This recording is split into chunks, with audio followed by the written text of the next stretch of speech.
Welcome to the Put On Waivers Media Group, home of the Put On Raiders podcast and the Student Body Right podcast. This is your place for the best breakdowns and the best insight for those who fight on and bleed silver and black. Now, here are your hosts, Dwayne Douglas and Ryan Holmes. And welcome, everybody, to another glorious episode of the Put On Raiders podcast. I'm your host, Dwayne Douglas, along with Ryan Holmes, and we are podcasting off the beautiful shores of the Pacific Ocean. Beautiful day out here in Southern California. PORSBR is my Twitter handle, and Ryan is RHOLM22. Got a lot of comments on the show. I'll get to those. This episode is kind of full, so we'll just do our best to get the comments at the beginning of next episode. But it's just a whole lot going on. The Raiders signed a player. They signed Malik Reed, formerly of the Denver Broncos and stuff like that. So I don't know if that's not something that we're gonna. I mean, I don't think you'll be seeing an all 22 breakdown of that one. But Ryan's like, no chance. Not right now. Not right now. But so obviously some defensive end help there. I wanted to touch on a couple of things before we get to Devante, but like one thing was the Honda. Let's look at the Chanlder Jones thing out of the way before we go to Hondo. Like, I don't know what's going on with him. I feel like awful about the whole thing because I feel like he just needs help. That could be a brother or sister or uncle or cousin of one of ours. Like at any moment, like you don't know how the human brain works. We're not smart enough to kind of break that stuff down. He probably obviously has something going on that we don't know about, and I don't want to go off on a tangent about what he's saying because who knows what he thinks he's saying. Who knows what's going on in the man's head. It's a tough situation for the organization, tough situation for him. But me personally, I just hope he just gets whatever help he needs so he can continue living his life in a proper manner. Yeah, clearly there is something happened. The police or the fire department don't just show up at your house and put you on a 5150 hold without proper reason to do that. So there was some sort of incident, something happened, maybe a couple of incidents that led into that. Somebody, we don't know who, we don't know. My guess is a family member or a friend called the police and asked them to check on him, at which point they did. I'm pretty familiar with 5150s. I have some family members that have had issues with that. So the injection is basically when they won't let them put them on the gurney or the stretcher to put them in the ambulance to take them to the hospital. That does happen. Or even when they're at the hospital, if they don't calm down, it's kind of a shot to sedate them a little bit. So we don't know exactly what that was. Like all of that is pretty common for people that work in that industry, in that field. And my wife works in healthcare too. So there is something that went on here. We don't know what it was. We will probably find out down the line in time when this situation is resolved. But at this point, I have a hard time thinking that Chanlder Jones plays another down in a Raiders uniform at any point, and maybe another down in the National Football League. Yeah, I mean, so he just needs to get right at this point. Yeah, I mean, just so we can function in society, because right now we're not. Right now, this is like it's not. People, I saw a lot of fans. Some fans are just like trolling, and some fans are just like I see some fans out there really putting out like stuff like say, "Hey, this is bigger than football." He definitely needs to get that going in the right direction. So hopefully that takes place for him. Hondo Carpenter kind of had a interesting article about Josh McDaniels, and I think what he did, he ended up talking about it in a sense of like, okay, here we are at the 20-game mark of his career as a head coach, and I think that was kind of a good way of kind of putting it. Like we're 20 games in, like what are you as a head coach? And I think that decision to kick the field goal, the Raiders on late in the game, they were the only team or only organization to not go for the touchdown and the 2-point conversion in that situation. All those things like that. But Hondo has some really good points about some pretty good, interesting insight to the Raider locker room. And it seems like it is teetering, like if according to him, like it's teetering. It could teeter either way. And my question to you is like, what were your thoughts about the article? And then a second one would be like, do they even have the talent or the personnel to rally behind the head coach, even if they wanted to do that. My first opinion on the article is I thought it was an interesting spin, I'll call it. Hondo's been in the Yes, corner preaching McDaniels and Ziegler since the day they patient, were hired, patient, and then all of a patience. sudden, and I'm kind of the same way. I gave him the benefit of the doubt last year, obviously going into this year. Not huge expectations, but the expectation was for this team to have a better product on the field. I wasn't thinking playoffs or anything, but they've actually regressed in a lot of categories. And for them to bring in their guys, and that's kind of the key here is like Josh Yep. McDaniels has his guys, this is his offense. He is putting people in position to make plays that he brought in that know his system, that know the Patriot way. And I think, and this was bound to happen when you want longer practices and you're pushing guys in practice and the product on the field isn't very good and you're not winning games. It's human nature for those players to start thinking, okay, are we working? Are we doing too much? Are we doing too little? And just have a bunch of concerns about what's going on. At the end of the day, the NFL is about winning. And as I texted, Jerry Glanville said it's not for long. This league is not for long if you don't win. And Josh McDaniels can stand up there and preach all he wants about process and sticking to certain things and doing it his way. But at the end of the day, if you don't win, it doesn't matter. And that's kind of where we're at the 20 game point, because he took a playoff team, whether you believe that team was playoff caliber moving forward without any additions, and they did add Chandler Jones and Devante Adams, but it's gone backwards. And then the promise was, hey, we're going to move on from Waller, we're going to move on from Carr, we're going to move on from this guy, we're going to bring in all these other guys, and it's going to be better, and it's actually been worse. So that's kind of, I could see where the locker room is going to go one way or the other, and I think two players are starting to question Josh McDaniels. You saw some of those comments in the article, and rightfully so. This is his offense. He's supposed to be able to be a coach that can put players in positions to succeed. They should be able to put up points.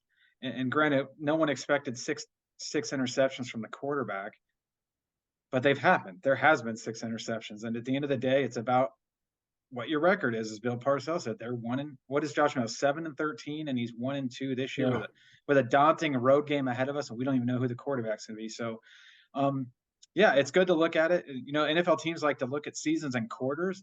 20 games is a pretty decent sample size when the guy has been a head coach previously. This isn't a first-time head coach that hasn't done this before. This is a guy who was a head coach, did not last long, and he's been an assistant coach. There was a 10-plus year period in between head coaching jobs, and this thing looks like it might be going off the rails. So that can all change. Is there enough talent? I think offensively there clearly is enough talent to start scoring points and trying to keep them in the games.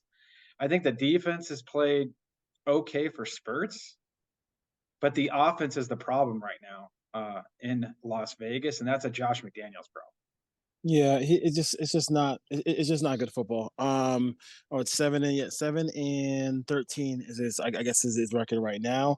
And this is a guy who has had a lot of experience. He started very young. He was was a grad assistant at Michigan State and moved his way into the NFL. And this is like his third opportunity to be a head coach. He declined to take the job with the Colts. And it's like you kind of chronicled, it's just not getting better. And they're still, and I kind of harp on this a little bit, they're still depending a lot on the previous administration's core players that are left. Yeah, I mean they're like they don't have anybody on the same level as Nate Hobbs. They don't have anybody on the same level as Maxx Crosby or a little bit notch below. They don't have anybody. Josh Jacobs, Colton Miller. I thought that Parham was taking over for Andre James. Still waiting for that to take place. So like it's just, I mean, it's a lot of those things that we're seeing here, and it's just and once you lose the locker room, which is like they are probably this is the reason why I don't understand why people try to take all this time or preach patience. Like you're a quarterback injury away always of being really bad. Like it's hard to find a starting quarterback in the league as it is, and then you're sitting there like to have a starting quarterback and have a good backup is even harder to have. So like you have to try to win out the gate. Like you can't play this game where you're either trying to win you're either a Super Bowl contender or you have the future quarterback on your roster. If you don't have neither, then you're in a really bad spot. They're in a very bad spot right now. It's hard to look at this team and see playoffs this year, clearly. It's also hard to look at this team and see 2 to 3 wins, which is what they would need to get in position to take one of the top 2 or 3 quarterbacks in the next draft. You're probably looking at somewhere around a 6 to 7 win team, which is going to put them somewhere 9 to 12, 9 to 13 in the draft. Yep. And you'll be able to get a quarterback at that point, but now are you reaching for a guy that should be a second rounder? Are you getting the 4th quarterback in the draft? Are you willing to trade multiple assets to move into the top 3 or 4? That's a long. We saw what Carolina had to give up to get from 9 to 1. So Josh McDaniels doesn't care about any of that. His goal right now is to win this year. He's not concerned at all about where they're going to end up in the draft. That's more of a fan perspective. But I think at the end of the day, Josh McDaniels has to step forward. He has to lead this team, and he just has to get them in the end zone. And I'll give him credit. There's plays that are open. There's plays that are open on the All-22 when you turn it on, and the ball's going other places. But there's also some concerns about the play calling. There's concerns about who he has running certain routes and different combinations. I posted the Jacoby Myers 4th and 5, where it could have been a touchdown to Renfro, but you probably want Renfro running the juke route that Myers was running. He's a more shifty, elusive guy. And it seems like he's trying to validate, hey, we brought in this guy. We traded Waller to open up the money to bring in Myers. So I'm going to have Myers do all this stuff, when really you should just let Renfro run that route, because he has a much better chance of getting open running that kind of route in that sort of, little shifty window, let's say, that he's running it within. Obviously, Devante's Devante. They have to get the tight ends involved in this offense. It's inexcusable to go through 3 games and basically not even use the tight ends. And you brought in guys that you thought could help you as pass catcher. Austin Hooper's a pass catcher. He is not a blocker. Yes. Michael Mayer, we don't know what Michael Mayer is, because they're not throwing on the ball, and he's not blocking at all. Like, he's basically, we thought Darren Waller was a bad blocker. I mean, Michael Mayer has been much better in that regard. You probably would have been better off, going in another direction with a what was he picked? 35th, 36, like a top 40 pick. Yeah. So yeah, especially with the way, and especially fans will automatically look at, hey, they will send me like, hey, look at it. I've 100% seen what Laporte is doing in Detroit. I've seen what Musgrave's doing in Green Bay. But I mean, they gotta throw him the ball. Like, you gotta scheme him up. You gotta scheme him and throw him the football. You gotta at least try to get him involved. Like, I don't see any targets for them. And this is the part of the offense where I got worried about, is when they got down in the game, and you're forcing Jimmy's numbers when he throws the ball over 30 times, 40 times. They're very stark. The team has to win a certain way. It's not like a lot. The ball's not going to be spread out a lot to a lot of different people. I don't think he's thrown for 4,000 yards in his career ever. So, like, I mean, you're not getting a dynamic. They have to run the ball. They do have to run the ball, but like, I don't know where they get they just don't have a dynamic passer, and I'm not sure why an offensive coordinator would not want a dynamic passer. Like, I mean, like, yes, the running game is in there, but like, there's going to be games where the running game is in there, and you can still win. And I still see teams win those games. But when you have Jimmy G there, you have to have it. It's like peanut butter and jelly. You have to have it together. I don't think Jimmy. I'm going to go on the ledger. I don't think he's played as bad as his numbers suggest. He's missed some receivers, a couple of the interceptions, especially I'm going to say, the one in the end zone against Denver shouldn't happen. Yeah. Jacobs getting mossed. I'm not going to put a ton of that on him. The interception at the end of the game with 12 seconds, he needed to go 85 yards. It is what it is. But the other 2 against Pittsburgh can't happen. And I think if you can get the running game going, you have the weapons outside, that this team can move. They moved the ball pretty easily against Pittsburgh. They got over midfield several times, and they kind of just stalled out, or interception. But to me, Jimmy, and you can see it on film, is like, when the first option's not there, like, getting to the second option smoothly and just kind of going through that read, he kind of doesn't do that. He kind of jumps. Where's the check down? Like, okay, my check down's over here, and he's missing guys in the middle of the field, because if Devante's the first read or Jacoby's not the first read, he's looking for the check down. And then when that's covered, then it's kind of panic city, and you see him kind of just throw the ball up. Like, the interception that he threw when Myers aside the field, where he threw it into double coverage against the Steelers. You're over midfield. I believe it was first down. It might have been second down. You're running basically a drift route. Devante Adams is wide open, just throwing the ball. Like, he's the first read, he's open, there's a lane, get on the ball, and then he didn't. But then just throw the ball away. I mean, maybe he was trying to, and he just couldn't get it out of bounds. I don't buy the teams are stacking the box because he doesn't throw it deep. The Raiders have pushed the ball down the field more than you would think with Jimmy G. And the game plan against Pittsburgh, watching the all-22, was clearly to push the ball down the field. There was a lot of deep routes, longer breaking concepts. There wasn't a lot of short game. Jimmy was holding the ball, and that led to some bad decisions. And the O-line didn't hold up as well this week as it had the last 2 weeks. So I think it was just a combination of everything.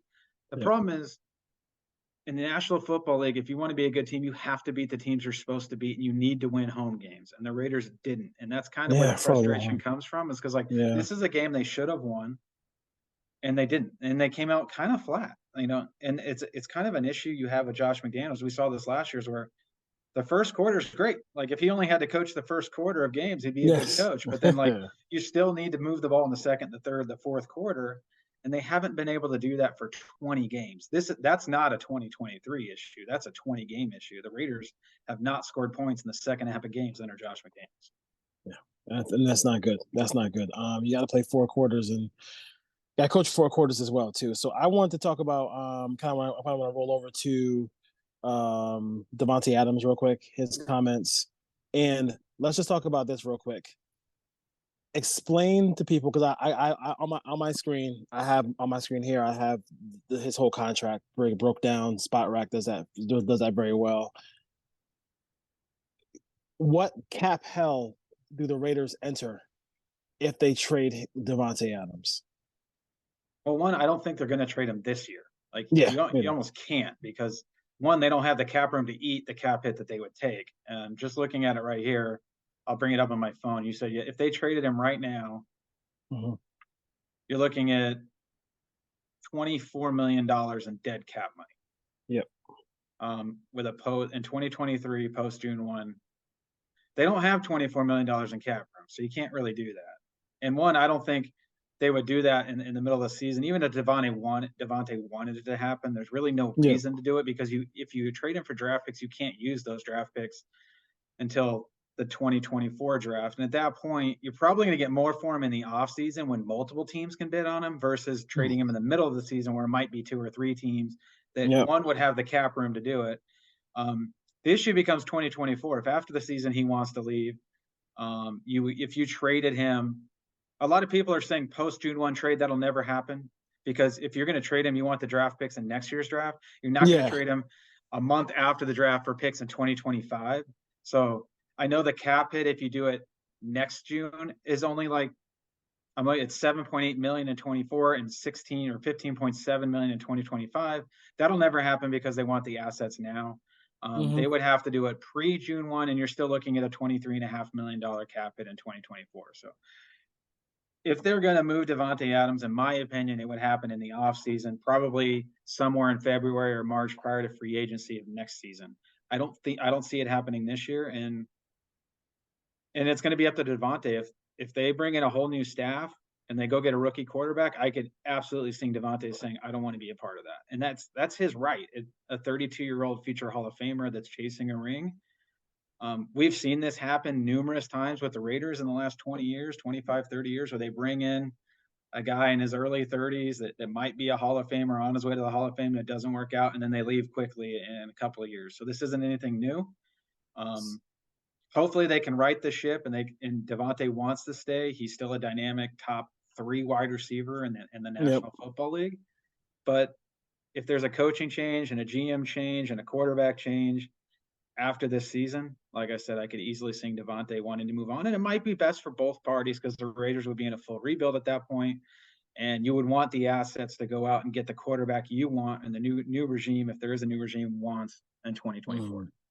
In 2025, he has is that an out where it's only be 15.7 on the cap for dead money?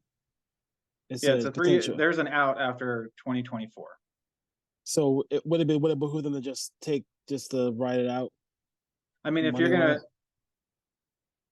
I don't think there's a huge difference between trading him and accruing a $23.7 million cap hit, or waiting another year and still getting close to a $16 million. I don't think that that's too much of a difference. So, and I don't think Devante is going to want to hang around unless the Raiders find a way to get a quarterback that Devante loves. And we heard him talk about Aiden O'Connell at his press conference. Just said, I don't really follow college football, so I don't know if he has a preference. But the Raiders shouldn't oblige Devante Adams' request for a quarterback. The Raiders front office should go get the quarterback that they want to build around. Whoever the GM and the coach is, Devante should have some input, but he shouldn't be making the ultimate decision. No, you can't do that. As well too. As far as him and Maxx are like obviously two great players. They're really close. If you traded Devante Adams, would you have to, before you made that deal, would you have to bring in? Would you feel obligated to talk to Maxx first and say, hey, listen, this is what we're doing? Or would you just do it and then say, listen, it's business, business is business. We got to do what's best for the Raiders. Depends on who if it's a new regime. Yeah. Or, well, if it's you and I, let's just go. You would definitely, the leaders on the team, you definitely want them to be part of the leadership group and understand what's going on with the organization. Okay. Crosby is on his way to the Hall of Fame. Yep. He's healthy and he's young and he's under contract. So the Raiders are not in a position to just have a fire sale and move all these guys. They're not going to be able to move Devante and Maxx and Colton Miller, because you're going to destroy your salary cap if you do that. If you're going to move one, you're going to move the guy that's going to be 32, 33 years old. You're not moving the younger guys that you can help build around. And I know it sucks, but that's the reality of professional sports. There's Hall of Fame players that get stuck in bad organizations all the time. Yep.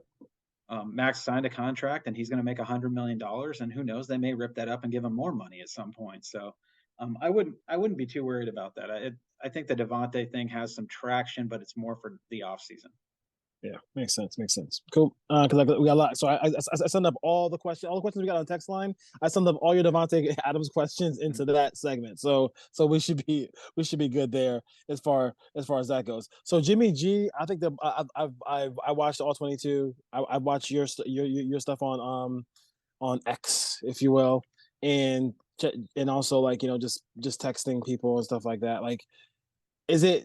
He's going from one read, like you said, to the check down a lot of times. Is he also late? Because it seems like he's a couple of times where there's a zone, they're in zone. Devante's sitting and he sits and the ball should be out and he should be ready to catch it.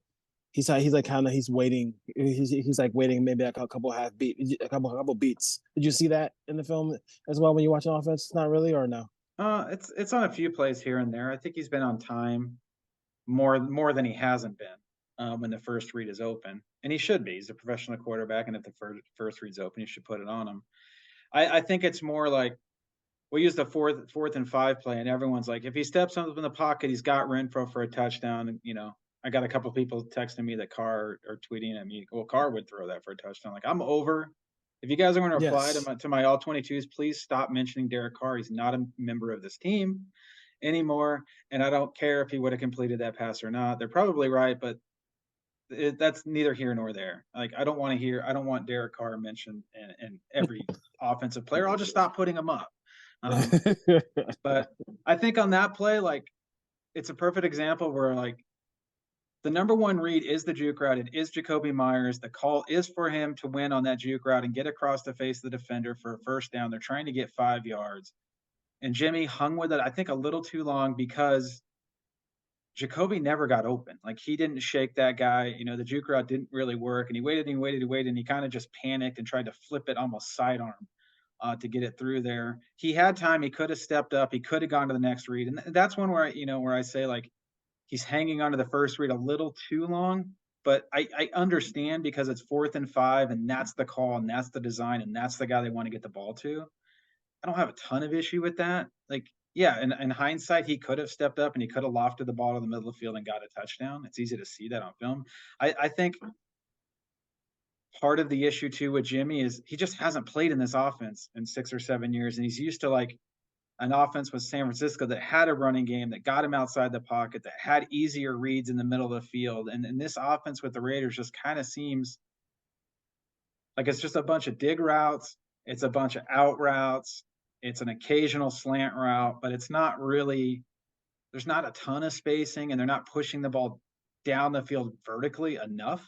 They're doing it some, but there's not any speed out there. Like when you're running out there and you have Yes. Yeah. Renfro, Adams, Exactly. Mayer, Yeah. and Myers, no one's scared. Jacoby Myers runs like a 4.6. No one's Yeah. scared of Jacoby Myers winning vertically. Devante Adams can win vertically, but a lot of that seems to be coming on like play action or design stuff. Like he's not lining up outside and just winning vertically one-on-one and a normal 5 to 7 step drop. Like that's not what Devante's doing. So they're going to have to play Trey Tucker, and they're going to have to throw the ball vertically to Trey Tucker, whether it's complete or not, to back up some of these defenses. But you saw the Steelers play a lot of single high, though. They were like, you know what, we're just going to put an extra guy in the box. We're going to stop Josh Jacobs. And until they put a guy out there that can run by a defender, teams are going to keep doing it. Yeah. Yeah, makes sense. Speed kills, so you gotta have to have somebody out there, and Tucker isn't going to be on the field as much, so as much when you have those kind of receivers there as well. So, um, are they? I mean, I think the next question I had was, um, there are obviously some opportunities being missed. Is it just you feel like if Jimmy plays, it's just the offense is just going to start clicking as we go, or do you feel like this is going to be like some real issues as far as that fans send us stuff about like, hey, he's only been sacked this many times, one of the least sacked quarterbacks in the league, stuff like that. Like what like do you feel like like the opportunities are going to be? Is it can he get his get out of that Shanahan stuff to just McDaniel stuff and make these big plays in this offense?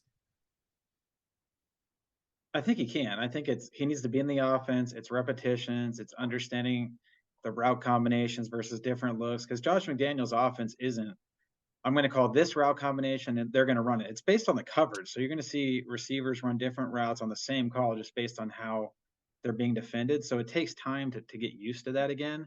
I think he just needs to build more trust in the other guys and give them opportunities. Because right now he's basically looking for Adams and Myers, and that's what the play calls are calling for. So it's not like he's doing that on purpose. But I think what'll happen is I think Josh needs to call plays that have the number one read being Hunter Renfro or have the number one read being Mayer and use them more. Like we're seeing Hunter Renfro line up in the slot and just run vertically right now. And that's not his game. He's not a vertical route runner. They're using him kind of as to clear out guys so that Myers and Adams can work underneath. And that kind of clogs it up too with where the tight end wants to work. But the other time, they're not getting a ton of guys out in routes either. They're keeping in extra protection because they want to protect Jimmy. But you're starting to see like that drift route that they hit twice to Devante. That's a 49ers play. That's right out of the 49ers playbook. They run it all the time off of play action. I didn't see Josh McDaniels run that last year, and he did it twice against Pittsburgh. So maybe they start incorporating some more stuff that Jimmy's comfortable with. But this whole notion that they should just bench Jimmy at this point and go with the rookie no matter what, like that's not going to happen. Like they didn't bring in Jimmy G and pay him that contract and basically guarantee him 2 years worth of pay to bench him after 3 games because they lost 2 games. Like we're going to see, as long as Jimmy G's healthy, he's going to play a majority of the season, no matter what the record is. Yeah, that's crazy. Yeah, I mean, he no question about that part. He's definitely going to play a lot this year. So, injury report. Let's go to that. We can go from here to the Charger preview here. They play the Chargers. The Raiders have not. I'm just doing simple math in my head because I went to like 3 of these games. They have not won a game in SoFi, correct? Against the Chargers or the Rams. They couldn't beat Baker Mayfield last year. So a tough task here. The whether you feel like that win was lucky or not in Minnesota, the Chargers were able to get that one. They have some injuries here with Bosa, Eckler, Everett, Derwin James, Eric Hendrickson, Corey Linsley, and Khalil Mack. Khalil Mack was just a rest as far as that goes, but they are a very talented team. Do they realize some of that talent? All the time, not all the time, not necessarily, but they do have one of the premier passers in the game, which is going to be a big problem for the Raiders because they got to probably score in this ball game. let's just start with the Raiders offense here. Like, we don't even know who's playing quarterback this week. So this is the reason why, like, it's going to be, you put everything into getting Jimmy G, you put all this stuff going into getting a quarterback that can run your system who the concussion is one thing, but he's had a history of not playing a lot of games or missing games. So now you might be going into this game with Brian Hoyer. Like, I don't know how that will work or how that's going to look. As far as, hopefully it looks better than Matt McGloin back in the day, but I mean, it's tough sledding here if the Raiders have to go to SoFi with Hoyer at the helm. Yeah, reading between the tea leaves, it does seem like there is a chance that Jimmy G is going to play in this game. There was some national reports yesterday that he's trending in the right direction. He didn't come off the field on on Sunday, so we don't know when the injury occurred. It could have been on the Fitzpatrick sack that led to the personal foul penalty. I do think, and as much as Raider fans aren't going to agree, I do think that Hoyer probably does start. I don't think they're going to want to put Aiden O'Connell in on the road, first start against, Khalil Mack and Joey Bosa. And let's not forget about the rookie from USC who had 10 pressures last week coming out of the inside. I can't pronounce his name. Tule, yeah. So they have 3 pretty good pass rushers coming at them, and they haven't been able to run the ball. So that's a lot to ask for a rookie quarterback to step into that situation for his first start. Selfishly, I would like to see O'Connell start if Jimmy G doesn't play, but I think it's probably going to end up being Hoyer if Jimmy G doesn't play, and it's going to come down to the run game. I don't think they can win the game if Brian Hoyer plays. Let's be honest. Like, I don't see that happening. No way.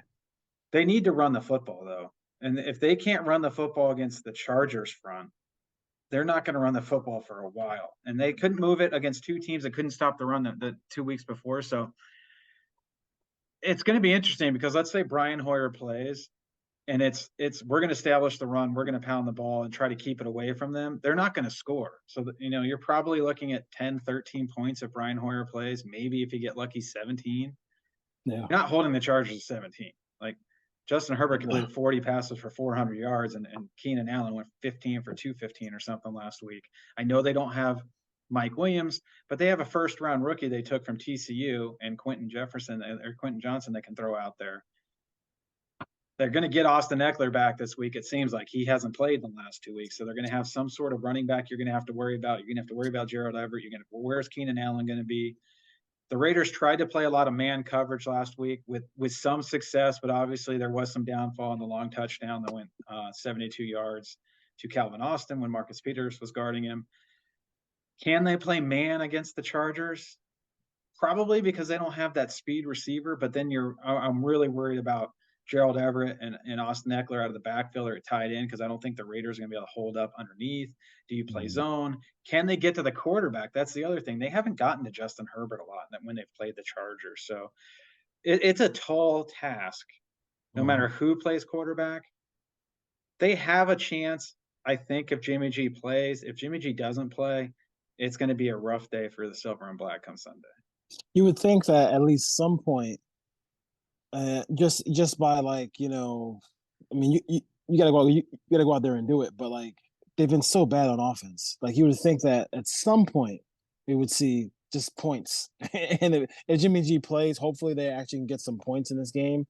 If they scored points in this 20 game stretch for Josh McDaniels, people would be people would be a little bit less on his back if they actually score points. But when you're averaging, when the most points you scored in three games has been 18, and you got teams out here scoring 40 and 70 in week 3, it's just going to make you look bad as an offensive play caller as far as that goes. Like you mentioned, Herbert, just a hard guy to contain as far as that goes, because it seems like he is more of a pocket passer. But when he plays the Raiders, he gets out of the pocket a little bit too as well. So that's something to look out for. And this is one of the most talented teams in football. I mean, and they're gonna show up and play against the Raiders. I mean, they're not. You can't, maybe when they play a lesser known team, they don't show up, but they usually show up in this game, especially at home against Las Vegas. And the Raiders have had, even though the fans will be there and the fans will fill it, there's really no success had by this team against the Chargers in that building. Yeah, I think you said something that struck a chord there. The most points they've scored is 18 in 3 weeks. And while you were saying that, I looked up last year. I wanted to see how they finished last year. I'm going to read you how many points they scored last year at the end of the season. Don't want to hear They, this. they scored 13 against the Chiefs in the last game of Yes. the year. They scored 34 against the 49ers. That's the Jarrett Stidham game. They Yep. scored 10 the week before that against Pittsburgh. They were able to get to 30 against the Patriots. They scored 16 Is against that the Rams. yeah? So basically, and then in December they scored 27 against the Chargers. So if you look at it, in their last 5 games, they had 3 games where they scored 16 or less to finish last year. 3 of their last 5 games. Yeah. So granted, Derek Carr did play in 3 of those 5, so it's not like that was all some other quarterback. So Stidham was the key. Stidham was the there key. is a trend here where this team stopped scoring points basically in December of Yeah. last year. Yeah. So it's tough. It's gonna be tough picking this game because I'm gonna have to pick like 2 scores, like one if Jimmy G plays, one if Brian Hoyer plays, and or Aiden O'Connell. Yep. I do think that, like, in my opinion, Aiden O'Connell should start. I know that that's a tough task to ask and why they probably won't do it, but he was handpicked and drafted by this regime. Yep. Technically, you do have 2 good receivers. You have Hunter Renfrow. You have Josh Jacobs. Like, there's weapons around, and the offensive line is pass protected fairly well for the most part. There's going to be more Raider fans in the stands than Chargers fans. I know it's a road game, but it's going to feel like a home game for them. It's tough to ask, anyone to hold up with those pass rushers coming after them. If the offensive line doesn't hold up, it's going to be a long day for whoever plays quarterback. So I would just start him. I'm trying to envision Brian Hoyer standing back there for 4 quarters, and I haven't missed a Raiders game in a long time. I don't know if I can sit through 4 quarters of Brian Hoyer. And I think, listen, and then this is a season ticket holder talking. So that is one thing in Twitter Spaces that I've been hearing a lot. It's like people are not gonna watch if Hoyer starts the game. If they see him run onto the field, they're gonna say, "Honey, let's go to Costco." Like they're not gonna watch this game. Like that's kind of the prevailing thought. To me, I would just play. If Hoyer plays, you're not winning this game anyway. Like, why not? Let's just see. It's not like you're throwing him out there. You're throwing out Aiden O'Connell in a situation where, like, I'm at wide receiver. Like you're putting him out there where you have you have a bunch of talented guys, and maybe you catch lightning in a bottle. Maybe you have something to talk about that Raider fans can talk about besides Chandler Jones, besides your record after 20 games, besides your field goal. Your field goal down 8 late in the game. You can maybe change the conversation and say you lose 31-37. Then you can go back to blaming Patrick Graham. I do want to put a cap on the expectations if Aiden O'Connell does start. Yes. What you saw in the preseason was against 3rd and 4th stringers. No scheming. Against vanilla schemes.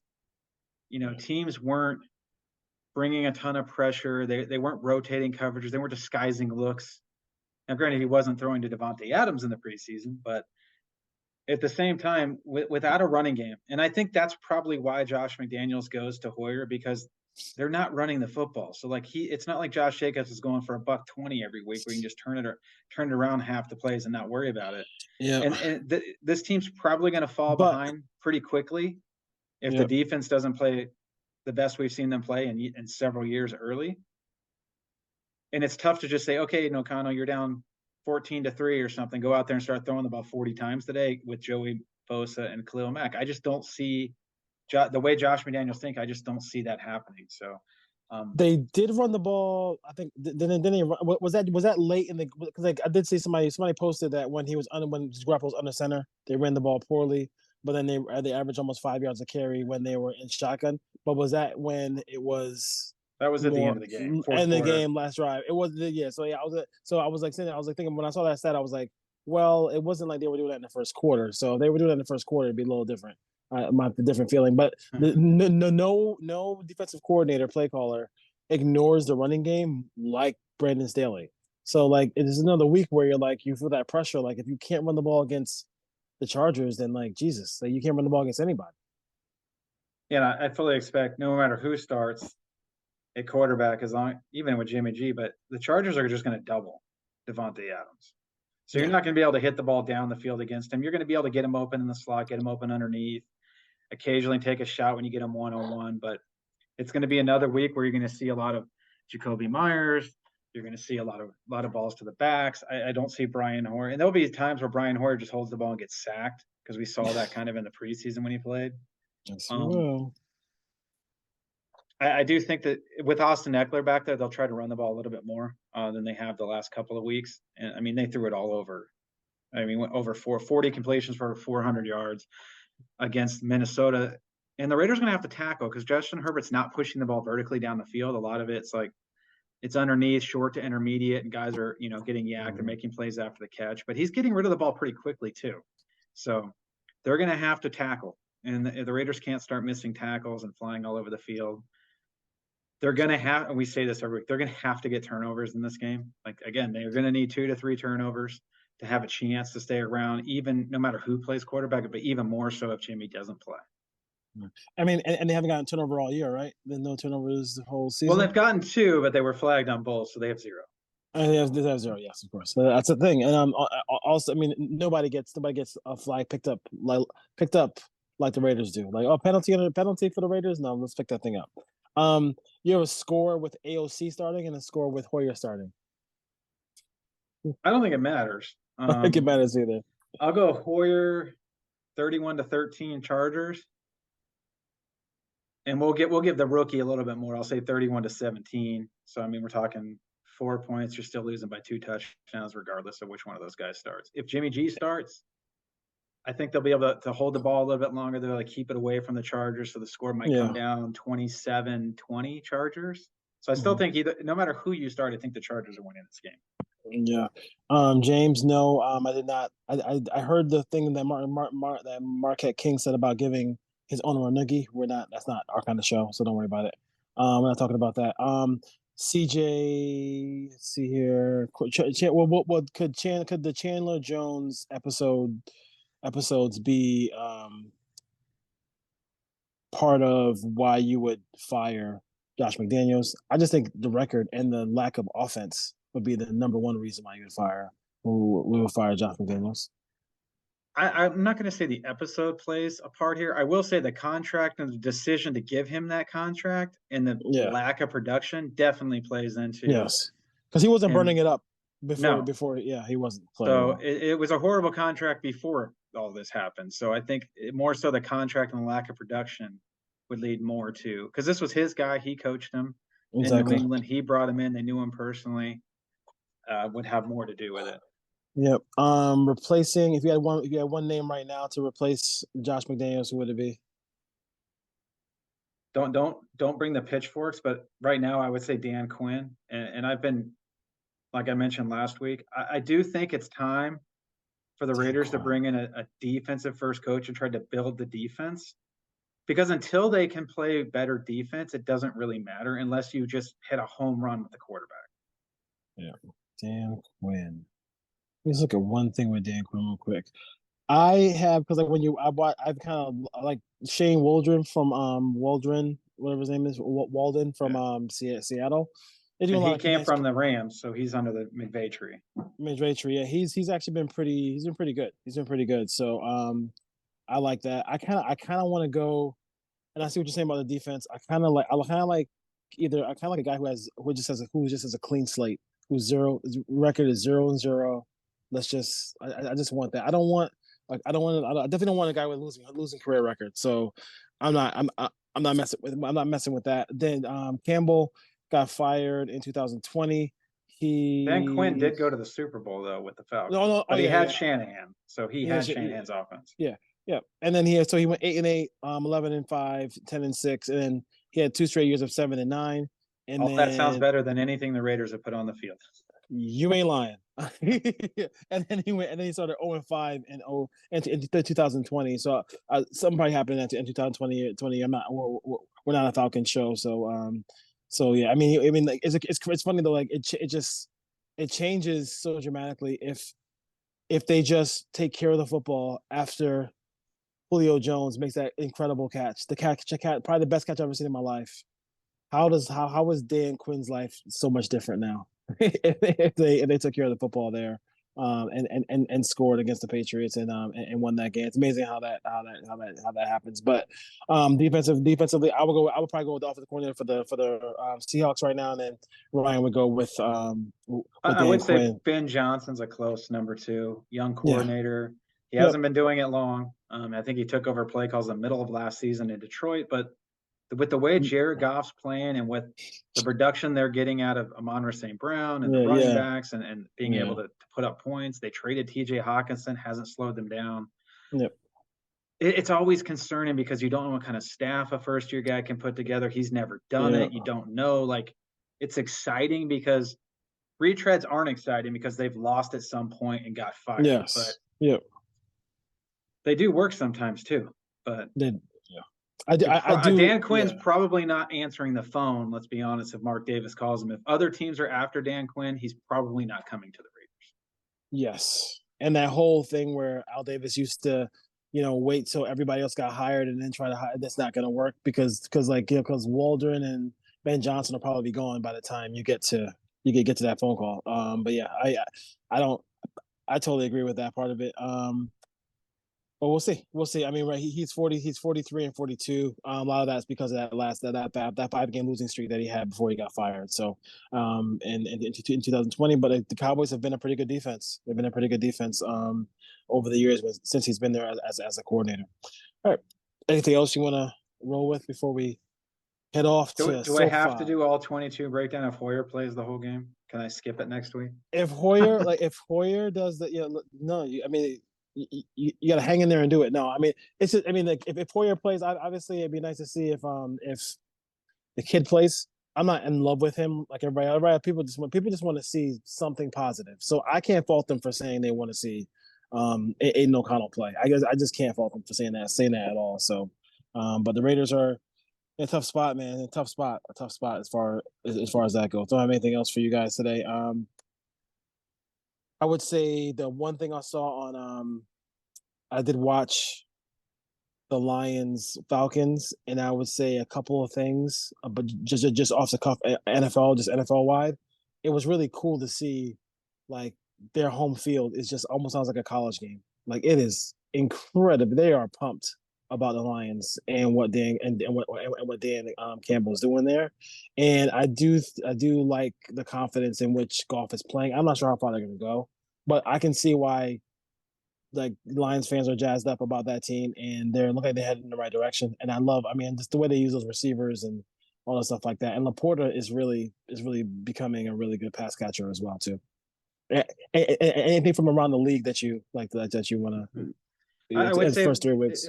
If the Raiders do go young offensive coordinator, like they kind of do need to get with the times. Like Josh McDaniels' system, it would have been really good in like the late 90s, early 2000s, kind of heavier stuff, trying to get a couple of guys open. You're not seeing the motions, you're not seeing the shifts, you're not seeing the wrinkles really that you're seeing you're seeing in Miami, that you're seeing in Detroit, that you're seeing in Seattle, that you're seeing with McVay, that you see with Shanahan. I'd love to get someone that runs the Shanahan offense because it seems like no matter who runs that offense, everyone they score points. Doesn't matter who the quarterback is. Doesn't as long as you have speed and you can move guys around. Like I'd love to see an exciting Raiders offense that could do that.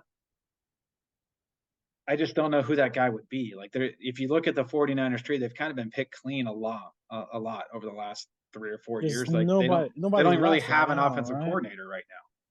So yeah, the last guy went to he's in Houston now. He went with DeMarco Ryans, Bobby Slowick, and then obviously Mike McDaniel left. So maybe you find a McVay tree guy. But I will say I do love the idea of Jeff Ulbrich from the Jets. He's a hard-nosed guy. He's running that defense. That defense gets after it. I just don't know if I want him to be the head coach. I don't know if he's ready yet. I don't know what kind of offensive coordinator he could bring over. But I do expect Jeff Ulbrich to get some interviews across the league as these openings open up come January. Yeah, because right now you got Clint Kubiak They do. They got and Chris Foster or whatever. They're running the offense. I do think a defensive guy who I would like to consider would be Steve Wilkes. If I was gonna go defense, I'd he'd probably be on my list to interview. As far as that goes, I know he's with the Niners, and Niners are loaded defensively, but he does bring a little bit more of a blitz factor to the effective blitzes, not just blitzes that just people just blitzing just to blitz. As far as that goes, so. Patrick Graham is the king of blitzing, and it doesn't look like they blitz, and they never get close. But at the end of the day, you're like, hey, they blitz 30% of the time, and then you watch the film, and you're like, they're not really blitzing. I don't know what they're counting as blitzes. And it's like if they bring a fifth guy, a lot of times what the Raiders are doing is they're playing man on the backside. So you see Diablo or whoever the linebacker is, like playing man on the running back. If the running back stays in, they don't really blitz to get the quarterback. They blitz to keep the guy in protection, but they're not actually coming after the quarterback. I don't know if the stats are counting those as blitzes, but they're not really like designing stuff and trying to trick the offensive line and doing like stuff you see real defenses in the league do. Yeah, we're trying to get one more team's coaching staff real quick, and then we'll get out. I don't know, Wes Phillips. I wonder if Wes Phillips is Wade Phillips' son, I think. It's probably Wade Phillips' son. He's the OC in Minnesota. So, all right, folks, nothing like week 3 looking for a new coach. On the Put On Raiders podcast. But wait a couple more weeks if they don't turn it around. Yeah, no, seriously. We'll see what happens. All right, Ray Nation. Ryan, take care. You guys have a good